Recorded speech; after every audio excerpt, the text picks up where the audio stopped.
His story reads like a novel he might have penned himself.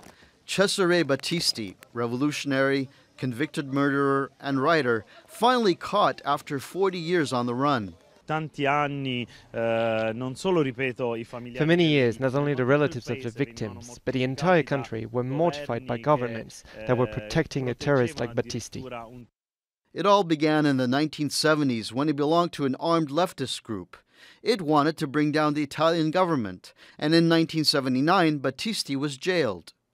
2 years later, he escaped and was convicted in absentia for the murders of 4 people, including 2 police officers. After living as a fugitive in France, he fled to Mexico. Battisti later became a successful writer of crime novels before heading to Brazil in 2004.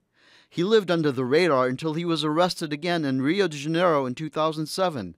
But Brazil's then-president, Luiz Inácio Lula da Silva, freed him, granting him asylum 3 years later. The country's new president, Jair Bolsonaro, pledged to extradite Battisti during his campaign. By the time judges ordered his extradition last month, Battisti was on the run again, this time to Bolivia. He was caught by Interpol on Sunday. Bolsonaro hailed the arrest, along with his son Eduardo, who tweeted, "Brazil is no longer a land of bandits. The little gift is coming." I thank those who made this change possible, the new president of the Brazilian Republic, Jair Bolsonaro, who took away the protection of Battisti. Battisti is a murderer, not a writer, not an ideologist. Writing some newspapers, you have the impression that he's almost a philosopher, a free thinker. He was condemned by different Italian courts to various life sentences because he personally took the lives of innocents. He is a communist murderer, that's all. For me, he will rot in jail for the rest of his life.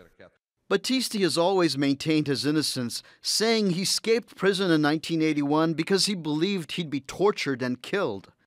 Almost 4 decades on, he's now set to return to prison to begin serving a life sentence. Chaderjian, Al Jazeera.